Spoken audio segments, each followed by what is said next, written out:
எவ்வளவு வேகமாக ரமலானை வரவேற்றமோ அதே வேகத்தோடு விடை கொடுக்கிறோம். இந்த பெருநாளோடு நமது அமல்களை நிறுத்திவிடாமல் இறுதி வரை நிலைத்திருப்போம் இன்ஷா அல்லாஹ். ஏனெனில் காலங்கள் மிகவும் சுருங்கிவிட்டது. அரேபிய பாலைவனம் பசுமையாக மாறிவிட்டது. தாய்மார்கள் தமது எஜமானிகளை பெற்றெடுக்கிறார்கள். விபச்சாரம், மது, சூதி எல்லாம் பெருகி வழிந்தோடுகிறது.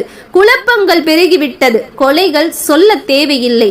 புனித இல்லங்கள் சுற்றுலா தலங்களாக மாறி அழிவிற்கு அடித்தளமிடப்படுகிறது. பூகம்பங்களின் எண்ணிக்கையும் அதன் வீரியமும் இறுதி நாளின் அச்சத்தை அதிகரிக்கிறது. இந்த ரமலானே எனக்கும் உங்களுக்கும், ஏன் நம் அனைவருக்குமே கடைசி ரமலானாக கூட இருக்கலாம். இன்றைய தினம் ரமலானின் கடைசி நாளாக கூட இருக்கலாம். இன்றைய தினம் நம்முடைய பாவங்கள் மன்னிக்கப்படாமல் நம்மை விட்டு ரமலான் கடந்து சென்றால் நம்முடைய நிலை என்ன? சுபஹானல்லாஹ், நம்மை விட நஷ்டவாளி யாரும் இருக்க முடியாது.